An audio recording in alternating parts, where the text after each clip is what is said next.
ငယ်သေးတာဟုတ်နော်အဲ့တော့ဒီမှာကြောင်းတက်တော့12နှစ်13နှစ်သားပဲရှိသေးတယ်အခုတော့ကျွန်တော်အသက်က20ကျော်ပြီဆိုတော့ဟုတ်တယ်ကျွန်တော်မသိဘူးလေကျွန်တော်20ကိုကျော်တာလေဘယ်လောက်ကျော်လဲတော့ကျွန်တော်မသိနော်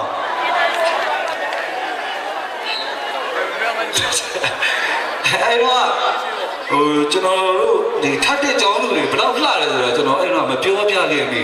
နော်အဲ့တော့အခုကျွန်တော်ပြောလို့ရပြီ20ကျော်ပြီဆိုတော့နော်အဲ့တော့ကျွန်တော်ထပ်တဲ့ကြောင်းလူတွေမြည်တို့မြည်ပုံမြည်မြကချောသည်ဆိုတော့ကျွန်တော်တရှင်လေးတို့ဆိုမယ်ဗျာနော်တေးစရာသူကမိန်လိုင်းရေးပေးထားပါတယ်နားစင်ပြီလား